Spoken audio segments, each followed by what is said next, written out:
Okay, so this is the last lecture of this workshop, but it is one where a lot of the information that we've been trying to convey to you over the last few days comes together. One of the main reasons for doing MEG is that MEG has a very high temporal resolution, and it allows us to study the brain with a certain amount of detail that's just not accessible in any of the other scanning methods, and that is really in the timing. And the brain is really a very fast organ. It's able to process information very rapidly, and it's able to integrate information using different specialized brain regions. So on day one, we've been segmenting pieces of data in which we have an experimental manipulation. On day two, we've been looking at those pieces of data using frequency and time frequency analysis methods, because in recurring networks, often oscillations start to emerge. So oscillations, oscillatory or recurrent networks are really part of how the brain functions. On day three, we've been looking at how we can localize brain regions that are specific to certain functions. One of the aspects in localizing brain regions is to know to know the location of a brain region and to relate it to other imaging methods such as functional MRI. I've also explained on day three on Wednesday that the second reason for reconstructing sources is to get to know the time series. And knowing where the source is helps to extract a clean time series. Today, it's all about like how do we relate time series of multiple sources to each other, and how can we study in the network that is implemented in the brain, how can we study how brain regions work together. And what I will do is I will go over various metrics and various issues.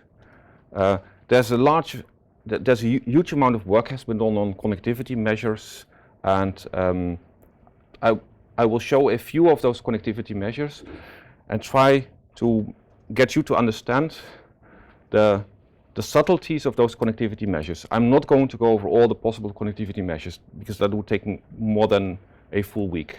But I'm just trying to get across some connectivity measures such that you have an intuitive feeling for how the others would work on your data. And what I will do is in the second part is I will try to explain, given all the expertise that you now have gathered over the last few days, how particular aspects of the MEG recording, how they influence the connectivity estimates. So I will go over the issues that we have with connectivity estimates. Let's start with the metrics. So what we can do is we can study the brain, and this is a schematic figure of the head with the brain in it, and in the brain there's multiple nodes. Each of those nodes is doing its own thing, but it's not doing it in isolation, it's doing it in a network. So what we can do is we can, for example, record this node, and we can look at its time course, and we can look at how that time course relates to this node. In the experiment that we've been processing on Wednesday and yesterday, the subject was looking at a visual stimulus, and at a certain point the visual stimulus changed speed and the subject had to respond with a button.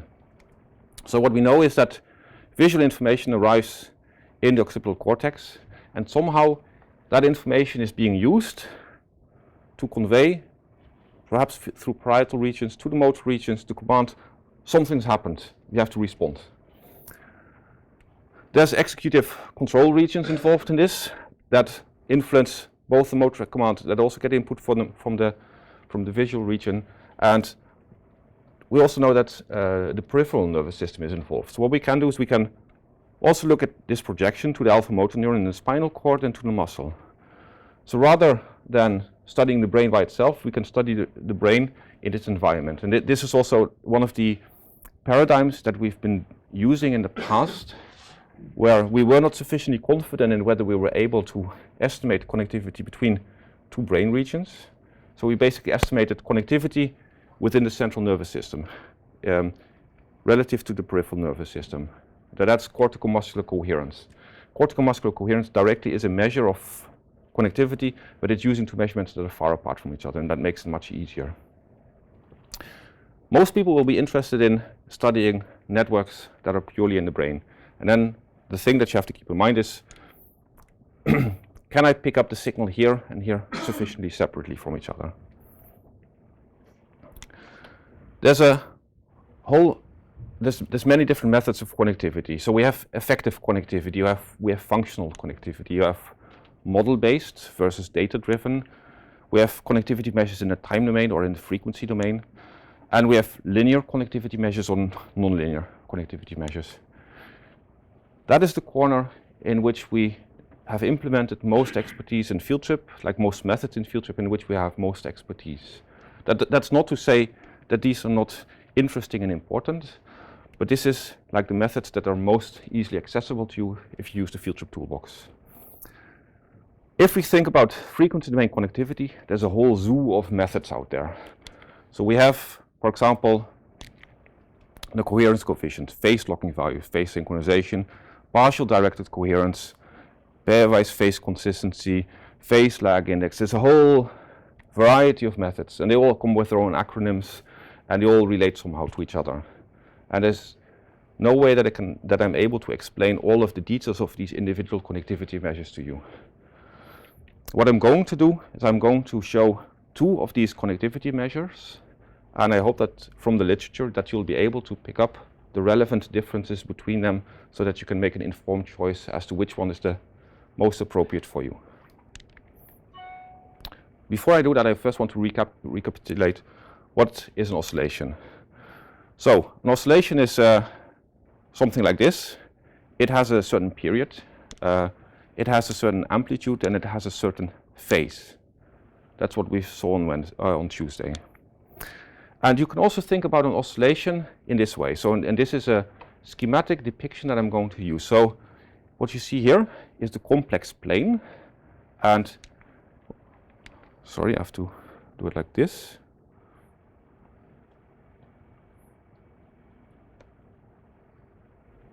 And what you see is the oscillation moving back and forth.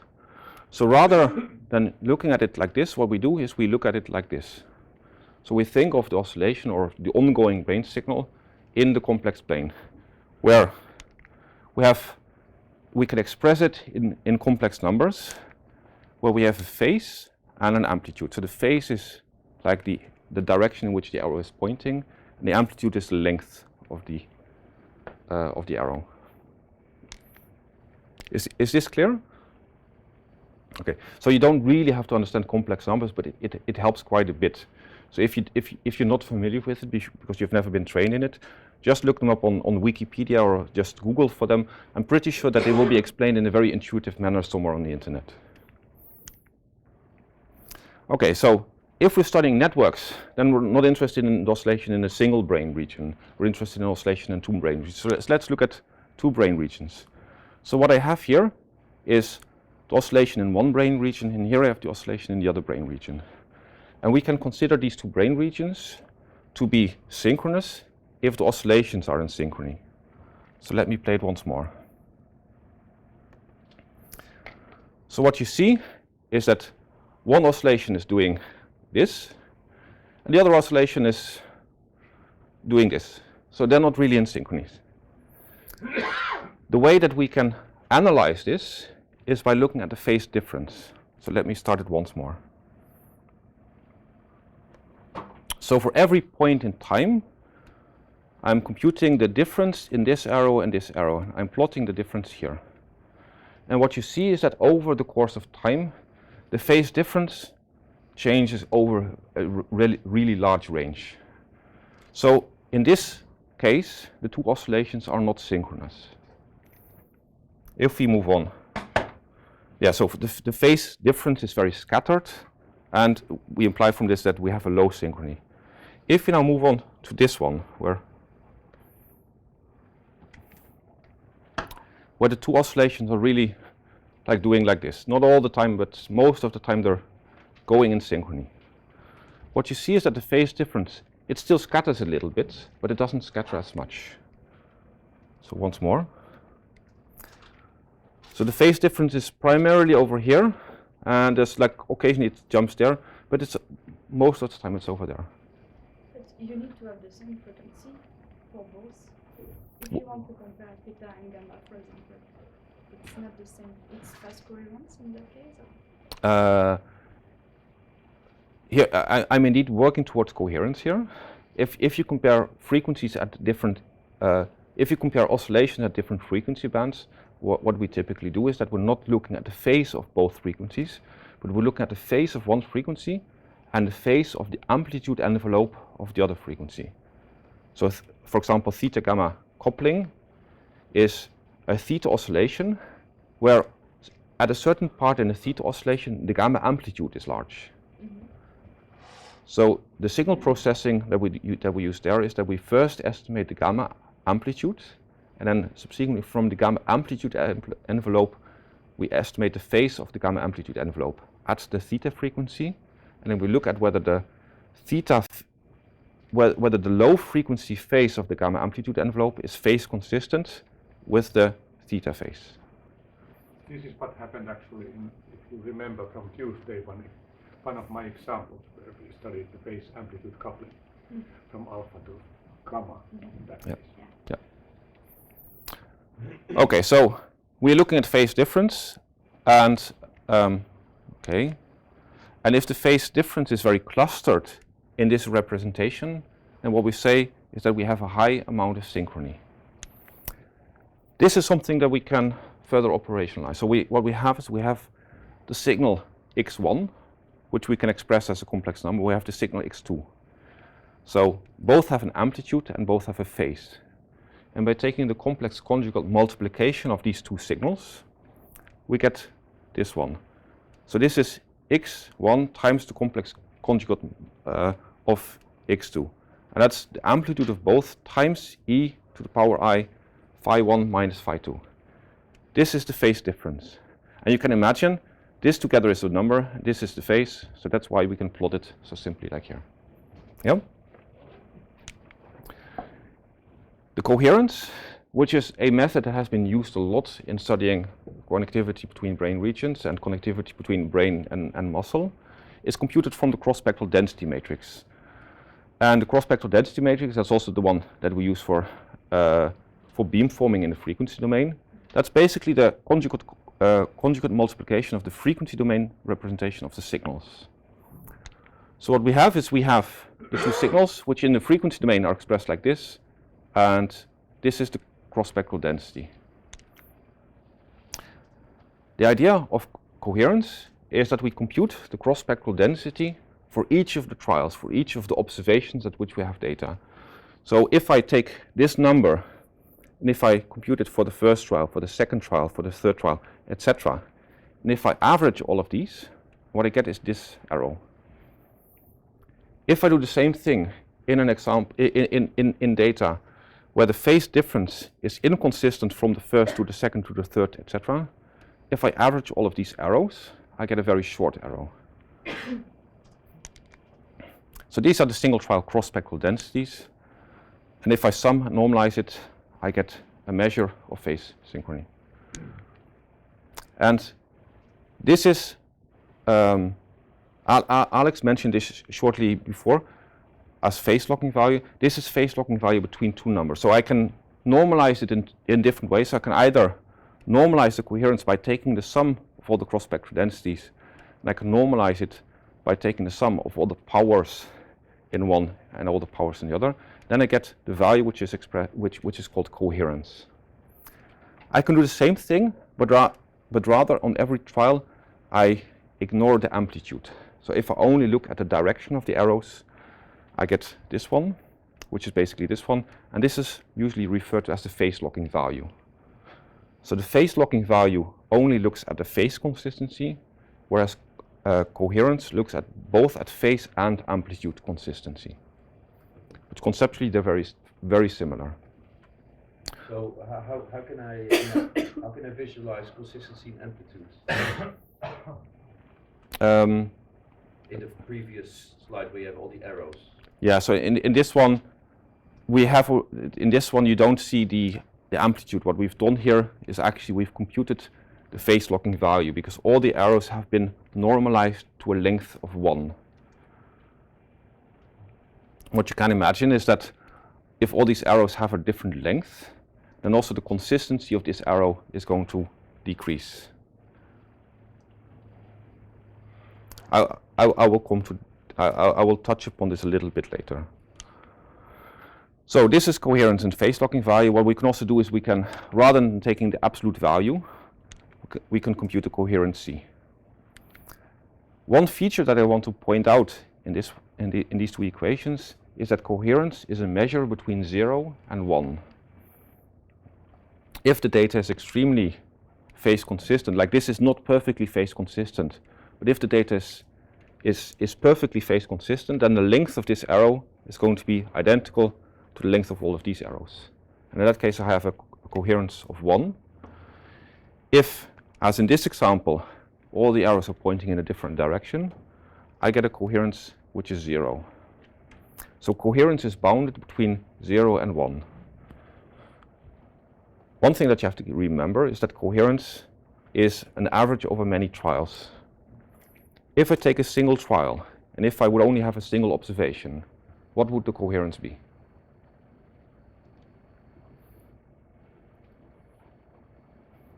What's the length of this arrow? 1. Yep. If I take this one, and if I average them, what would the length of that arrow be? Okay, it's a bit difficult number, but it's not going to be 0. It's going to be shorter than 1, but it's not going to be 0. The more trials I'm going to take in this example, the closer I'm going to get to 0. So that means that coherence depends on the number of trials. Coherence in a single trial is always 1, because within a single trial the two channels are always consistent, because there's no point in consistency if you don't have any variance. There's no variance in a single trial, so that's why they're perfectly consistent. So the more trials I have, the better I will be able to estimate the true coherence. And that's a very important characteristic that you have to keep in mind in the experimental design and in the analysis, is that coherence is a biased measure and it depends on the number of trials. But is it 0 because you have variance in the trials, or is it theoretically going to have a limit towards 0? It has a theoretical limit going towards 0 with an infinite number of trials. If they are not coherent. If they're not coherent. So if there is no synchrony in the brain, and if you're recording from two brain regions, and if you record infinitely long, then you would find a coherence of 0.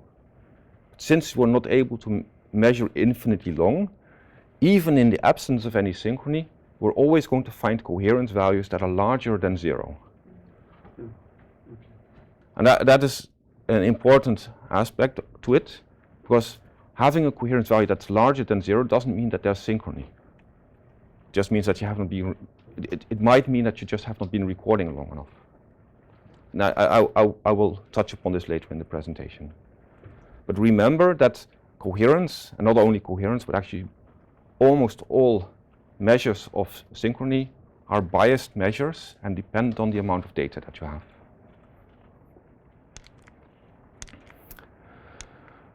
Okay, so as I said, coherency can be expressed like this by not taking the absolute number. And what coherency actually does, it has the coherence plus it has the phase. And the phase can be interesting because it might tell you something about conduction delays and one region being slightly earlier in the oscillation than the other region. So coherency can be conceptually thought of as an arrow, again in the complex plane, with a certain length and with a certain angle. One of the strategies that people have been using is to look at the imaginary part of coherence. And the imaginary part of coherence is if you only look at the vertical line. And that's just what I want to allude to, because in a few slides I will start using this as a way to deal with certain issues. So this is the complex plane. This axis we call the real axis, and this axis we call the imaginary axis. Okay, so just remember that coherency is a complex number with a real value and an imaginary value. The coherence coefficient can be compared to the cross correlation coefficient. And similar as with the Pearson correlation coefficient, the coherence squared is the percentage variance that is explained in one signal given the other signal. So coherence coefficient is basically similar to frequency domain regression. The conceptual difference with regression is that we don't have an independent and a dependent variable. They're interchangeable. I mentioned that we can look at the phase of the coherency, and that the phase of the coherency tells us which oscillation is leading which. But since oscillations are periodic, I can never really tell which one is leading which. Like if one is leading with 170, I could also say, well, it's actually lagging with 270 degrees. So one of the tricks to look at coherency and to identify which area is leading the other area is by looking at coherency at multiple frequency bands. And the slope of the relative phase spectrum indicates temporal precedence. However, the slope is often hard to estimate, and if we look at real data, and it turns out that it's often not a one-directional connectivity. Actually, the slope or the time difference between two brain regions is often very close to zero, because most brain regions actually have forward and backward projections to each other, which means that they oscillate in synchrony with very little phase lag between them. So it's difficult to determine the direction of these arrows easily. However, there are methods to also determine which of the two brain regions is leading the other brain region. Stephen? I remember in your beamformer you said that it would work because of the uncorrelated aspect of brain signals, and now you're saying, well, actually they are very much phase locked. No, what I'm saying is that the phase locking is often at a phase of zero. They're not very much phase locked. There's still a lot of variance, but the phase locking is not at a very particular phase. Phase locking often seems to be at a phase of zero. But if you look at data that we record in monkeys with electrodes in V1 and V4, then the coherence values that we find are like 0.1. We've never seen really high coherence unless there's a technical difficulty with the recording setup. So the different brain regions are not highly coherent with each other. So we might have a coherence of 0.1 or perhaps even less. But the feature that I want to stress is that the slope of the coherency spectrum, or the angle at which the coherence is often zero. So often they are synchronous, but basically they're doing this, and occasionally they're synchronous. So coherence is not very large, but coherence tends to be like show a bidirectional nature, and that is often not so much a bidirectional nature, but a direction you can't infer. A direction that you cannot infer. Yes. So by saying the slope of the relative phase spectrum indicates temporal precedence, that means when you are presenting the relative phase spectrum, it indicates or somehow it includes the information about which channel you're saying is with reference to the other. So there is some kind of, when you permute them, for example, then the slope would be opposite. Yes. Yeah. Okay. Yeah. The reason why if you plot the angle of coherence versus the frequency is that if you have two signals, if those two signals are shifted relative in a time domain, then for different frequencies, the amount of phase with which they're shifted increases linearly. So that's why the phase slope can be used to estimate temporal precedence. Okay, but let's move on to a more interesting way of computing which brain region is actually driving the other brain region. And that is about linear prediction and direction interaction. So the concept that I want to explain here is Granger causality. And Granger causality is basically looking back in the past and see how the past is influencing the future. And I'm not sure how many of you have seen like this movie, but like it's an old one. But like this is about something happening in the past and predicting the future. And that's the idea of Granger causality. So what I have here is a time series. And the question is, in this time series, am I able to predict the future?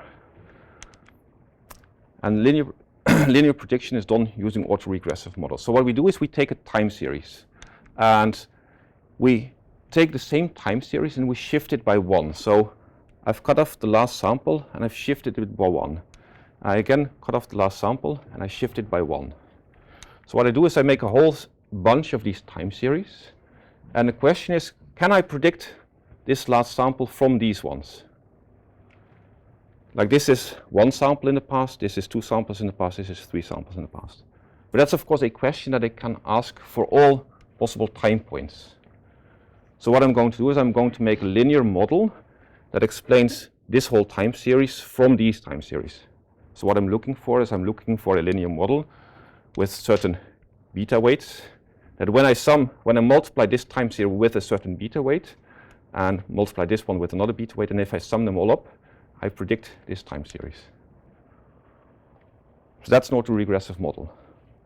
And the autoregressive model has these beta weights, these parameters that predict like how far in the past it predicts the future. And it has a feature which is like how many lags should I include?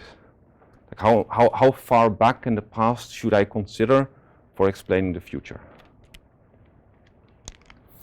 So in general, what we do with linear prediction with autoregressive models, we say the time series is explained using a linear mixture of time-shifted copies of the same time series. Is this clear? Okay.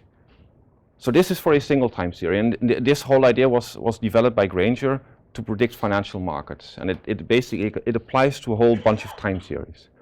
For us it's interesting because we can extend it to 2 different time series. So what we have is we have the time series of 2 different brain regions, say brain region X and brain region Y, and for each of the brain regions we can, for that time series, make an autoregressive model predicting the future from the past. Then of course what the rationale is that we're going to use is, if we have this time series, we know that it partially predicts its own future, but is this time series also predicted by this one, and vice versa? So what we do is we, rather than using these equations, we take these ones. So for time series X, we look at how time series X is explained from its own past, plus how time series X is explained from the past of time series Y. If the past of time series Y is able to predict time series X, then apparently time series Y is coming from a brain region that influences X, and vice versa. There are 2 terms that are important here, and those are the error terms. So we have this error term, and it basically says, well, how good am I able to explain time series X from its own past? So we have this one and we have this one, and what we do is we compare them. And this comparison is done in this way. So we take the variance of this one, and we take the variance of this one, and we take the log of the ratio. And this is the Granger causality from region Y towards region X. What you can imagine is that if region Y does not contribute at all to region X, then this part is not going to explain any additional variance, which means that this error term is going to be just as large as this one, which means that this ratio is going to be 1, which means that the log of the ratio is going to be 0. But in general, what we expect is that this one will be able to explain part of the time series, which means that this value is going to be positive. And similarly, we can also compute Granger causality from X going towards Y. So that's still under the assumption that they are not really periodic, because if this is actually independent of the temporal structure. So what I'm doing is I'm explaining it in the time domain. Okay. Let me address this again in the future, okay? So at this moment I'm just thinking about financial markets, like the financial market in Europe and the financial market in the US. How do they influence each other? Sorry, what if they are dependent X and Y? I mean, how do you solve it? Well, if they're dependent, then this value is going to be large. It's a linear transformation. Yeah. So if the dependency is precisely that part that I'm interested in. There's only one aspect of the dependency that I'm not interested in, and that's the instantaneous dependence. So if time series y were just a copy of time series x, Yeah, exactly. then of course time series y would explain x. Yeah, then But you cannot solve the problem. No, so what I'm showing here is I'm only showing the Granger causality terms. I also have the instantaneous term and the remaining unexplained data. So the instantaneous term tells me how correlated the two time series are, and these two tell me how correlated the time series are given shifts in the data. But it's very good that you're noticing that there's indeed a problem if the two time series have a lot of shared signal, because that's precisely one of the problems that I'll address in the second part of the lecture. So what we have is we can look at autoregressive models for a single time series, or autoregressive, like multivariate autoregressive models, and we can compare that to plane regression. And if we just do regression, what we have is we have data which with a linear model is built up from the regressors, and for each regressor we have a weight. And we also have this term, this noise term. And what we can do is we can, in a general linear model, we can include additional regressors, and we can look at how much the variance is reduced, like this variance term is reduced compared to this one, given that we can explain more of the data. In Granger causality, we have this term, and this is just the F statistic. So actually Granger causality has a lot in common with ANOVAs. So it has a very similar, it has similar aspects to it, except that the linear model that we're using is a different linear model. So, and of course the consequence is that the inference that we're drawing from it is different. The inference that we draw from Granger causality is that information of the past of one signal is able to predict the future of the other signal, and that therefore we tend to infer from it that one region is driving the other region. And basically two regions, region X can drive region Y, and at the same time region Y can be driving region X. So it doesn't mean that it has to be one direction, it can also be two directional. If you, Yeah, sorry. is there any way from this already to have some kind of lag indication, like how much is it, and would that maybe in that sense answer Patrick's question? But you could look at the beta separately, right?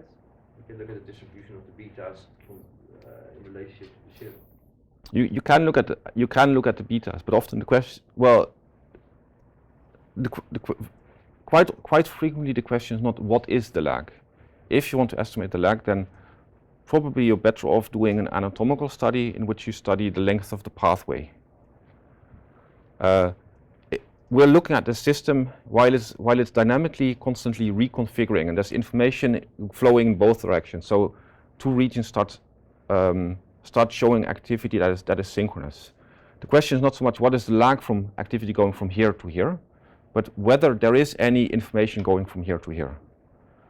That is the question that we're trying to address using, for example, Granger causality. Whether there is information flowing from here to here, not what is the timing of that information flow. I think if you have shown that there is information flowing, then you can start addressing the timing question. But I don't think that this is the appropriate technology for doing that. The idea is that, so if we look at coherence, we're just saying, okay, two regions oscillate, and maybe they're oscillating like this, where this one is leading this one. With Granger, what we can do is two regions are showing noisy behavior, but there's some aspect of the noise here which also shows up here. And maybe that's not noise, maybe that's signal. So there's part of the signal here that is able to explain the signal here. So that's why we're saying, well, this region is causing part of the activity here, and this region is causing part of the activity here. That's the idea of Granger causality. Yeah? What would be for you the limitations of such models? Or maybe you can come back to those. So maybe I should address that in the issues. So I've given you now like an understanding of two measures of connectivity. One measure of connectivity is not sensitive to directionality. Coherence is not sensitive to directionality. We cannot easily infer directionality from coherence. We can only say well, two brain regions are coherent with each other. They're synchronous with each other. Granger causality can be used to infer causality. One brain region is causing activity somewhere else. However, we also have issues, and those issues have, for a large part, have to do with the way that we're recording the data. So if we again look at the head, what we have is we have a source, and that source we can think of that source as an equivalent current dipole. That source projects to different channels. What we're also going to have environmental sources, such as the heart. The heart is going to be visible at multiple channels. If I'm going to look at these two channels, if I'm going to look at coherence, well, they would be coherent. But that coherence is not necessarily a meaningful coherence. Also, signals that are from biological sources or from environmental sources far away will cause coherency that is between these two channels. One solution that has been suggested, to which I already alluded, is to use phase differences. So if you again consider the imaginary part of coherence, what we can do is we can look at the phase of the signal at each of the two channels. So here I'm plotting the phase of this signal, and here I'm plotting the phase of this signal. And if I look at the phase difference, or if I look at the coherency, what I see is that the coherency is all along the real axis, along the 0 degrees axis. So if it's exactly the same signal, then there's no phase difference.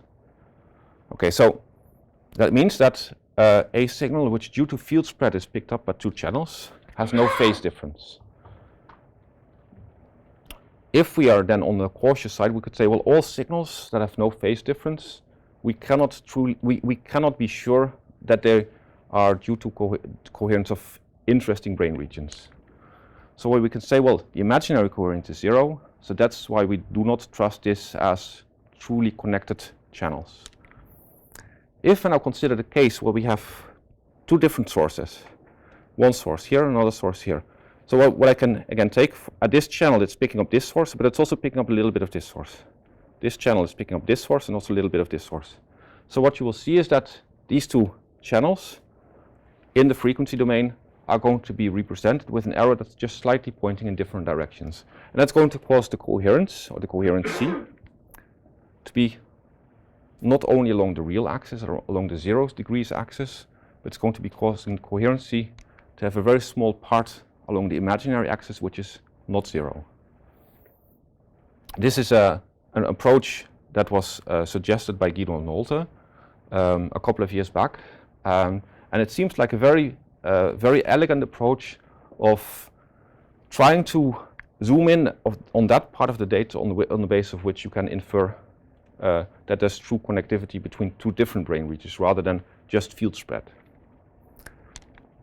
So what we did here is we looked at MEG data and we looked at connectivity. And if I recall correctly, the simulation consisted of a channel which was taken here, and then we look at the coherency of this channel with the whole helmet. The measure that we used here is not the imaginary coherency, but it's the weighted phase lag index, which is also a measure that tries to compensate for instantaneous field spread contributions. However, the underlying signal here was not true MEG data. What we did is we took MEG data, we did a component analysis, and rather than projecting out the components that are not of interest, we projected all the brain activity out. Based on this data, you would say, well, there's a pattern of connectivity between frontal and occipital brain regions. But actually, the underlying signal only consists of heart activity. So the heart can be seen as a dipole. It's producing a magnetic field, but the heart is not a single dipole. also over the heart muscle, you have the muscle contracting, and this contraction propagates over the heart. So basically, if you look at the heart with using a dipole model, what you have a rotating dipole that changes its amplitude over time. So that means that if we record the magnetocardiogram using the MEG helmet, what we see is we can see the different components of the heart activity. And those components are shifted in time. And thereby, those components are shifted in the frequency plane in phase. So that means that the heart artifact is causing imaginary coherence to be unequal to 0. So imaginary coherency seems like a very elegant way of dealing with field spread, but a lot of the artifactual components that we have are actually not single components. They're actually they consist of multiple components. So that's something that you really have to keep in mind. That the physiological features of the features of the physiological artifacts are going to show up in coherence. A particularly nasty feature of the heart artifact is also that it has a very sharp QRS complex. It being very sharp at time means that it's very broadly spread over frequency range. So the heart artifact is actually causing connectivity at all frequencies. Okay. So yeah, so here are the two spatial topographies that comprise the two components that were shown here. Did you try to then see what happens if you have this heart artifact and try to project it out? Yes, so what we do is rather than looking at this at the channel level, we move to the source level. Because at the source level we can make spatial filters, we can make inverse operators, where the inverse operator tries to suppress activity which should not be in there. And in the minimum norm estimation framework, the activity that should not be in there is captured in the noise covariance matrix. And in the beamformer framework, the activity that should not be in there is captured in the spatially adaptive filter. So what we do is, rather than, and what you should do, rather than trying to interpret connectivity at the channel level, you really should only try to interpret connectivity at the source level, because at the source level you have a much better chance of getting the activity of the times of the brain regions that you're interested in, and at the same time suppressing activity which is visible in the channel level data. So what we do is we take the sensor level data, which is channels by observations, which can be, for example, be time points in the event-related field, or which can be like trials, and for each trial we have a spectral estimate, and we have an inverse operator. And this inverse operator is a spatial filter. If we call it a beamformer, it's the inverse operator for the minimum norm. And what we do is we extract the data at the source level. And then subsequently what we do is we take this one and we take the time series of one source, and we can compute the connectivity of this time series with all other time series. The result looks like this. So what I want to point out is that we took the time series of this source, and we computed connectivity with all other locations in the brain. So what you see is that there's not only activity close by, which is due to the low spatial resolution of the inverse operator, but there's also activity in the contralateral hemisphere. So this was data recorded in the motor task. So here in the motor task you can clearly see that there is connectivity between the two brain regions while performing this task. And the connectivity estimate now can again be anything. The measure of connectivity that you're expressing can be anything. Yeah. Do you select the source, the one time course, based on its topography? Related to what you're interested in? In this case, the subject was doing a motor task. So in this case, we knew that we wanted to zoom in on motor regions, and we were interested in whether the motor cortex corresponding to the contralateral hand had specific connections to other parts of the brain. So we used a localizer to first identify the one motor region, and then subsequently we scanned the rest of the brain. So again, here it is helpful if you have a localizer. What you can do And I will come to that later. Oh, actually, I touched upon that yesterday. What you can do is you can compute connectivity of every brain region with every other brain region. If we have 5,000 brain regions, which is not that much, like a relatively coarse resolution, then we have 25 million different connectivity estimates.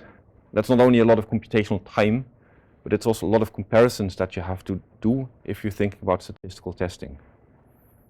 So it helps if you have a functional localizer to reduce the dimensionality of the data in which you have to search for the features of interest. That automatically gets rid of the cardioballistic aspect. I would not say that it automatically gets rid of any artifacts. Of course, with the beamformer is a spatially adaptive filter, and for a given location, what the beamformer does, it makes a filter with unit gain, while at the same time trying to suppress all other features that are visible in the data. Well, one of the features that's visible in the data is the cardiac contribution. So the cardiac contribution is being suppressed by the beamformer filter. But let me move on to the next slide, because we have spatial filters, and we've seen on Wednesday that the ideal spatial filter looks like this. So we have a location of interest, and ideally we make a spatial filter that would be able to perfectly zoom in on that region and at the same time blocking all other activity. But in reality, this is more like how spatial filters look like. So a spatial filter is picking up activity from the region of interest, but it's also passing some activity from other regions. And it doesn't necessarily have to be other regions, but it's also passing some activity from the heart. And of course, if we consider two different regions, then those regions both will have an inverse operator, a spatial filter, which is not ideal. So there's going to be spatial leakage into each of those estimates. So if we have a true source activity that looks like this, then this is what we would like to see as an estimated source estimate, but this is what we really get. So here I'm just repeating what we saw on Wednesday. And actually, this is okay-ish if you consider that you're going to apply a threshold. So because if I'm going to threshold this, I'm going to get two blobs, one blob here and one blob here, and those two blobs are basically these two blobs. So thresholding, statistical thresholding, is able to retrieve the two locations at which the activity was the largest. Let's now look at the consequences of spatial leakage for connectivity estimates.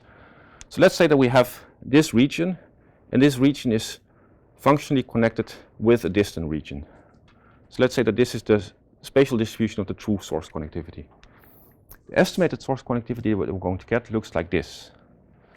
Because at this location, I have a spatial filter, and that spatial filter is not only passing activity here, it is also passing activity from its neighbors.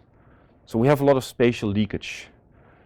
So that means that this dipole is going to look very much similar to a dipole that is, the time course of this dipole is going to look very similar to the time course of a dipole that's only 1 centimeter apart. So what we're seeing is that we're going to see a large bump around the region, around the seed region. Somewhere in here is the true connectivity that we're after. So that's of course very difficult to subsequently identify that this is really the blip in the connectivity profile that we're interested in. Okay, what we can do is that is what people are doing, is rather than looking at the connectivity profile by itself, you design an experiment in which you try to manipulate the connectivity. So we have two conditions. In one condition, one condition is designed such that two brain regions have to communicate with each other to get a task done. And in the other condition, the same two brain regions are active, but don't have to communicate that much. And that is the strategy that you would use to try to identify such a difference in the connectivity profile. Again, on Tuesday, in the autism example, this was exactly what was done, because there was the houses versus faces, and we asked whether there's a different connectivity for faces compared to houses. Yep. A potential problem that we have with such an experimental design is that we have different noise characteristics in the two experimental conditions. So if we have one condition, for example, with 100 trials and the other condition with 50 trials, well, we have a problem, in the condition with 50 trials, we're always going to get higher connectivity measures because these are biased. That's something that we can deal with. We can throw away conditions. But if one of the conditions has different noise characteristics than the other condition, then we end up with something like this. So we end up with connectivity patterns that look different, that are not without showing any significant differences. So experimental design is really very important if you want to show connectivity differences between experimental conditions. Okay, so to add a few concluding remarks. Like connectivity analysis is really cool. It's really nice what you can do with it. And there's many measures on the market. So there's really a lot of very smart techniques that have been invented over the last years. But if you apply these methods to your data, you really have to be aware of the consequences of particular features in the data, the consequences of your experimental design on the outcome of those measures. So what we're doing is we're estimating connectivity. And the estimate of connectivity should always be interpreted given the expertise that you have acquired over the last week.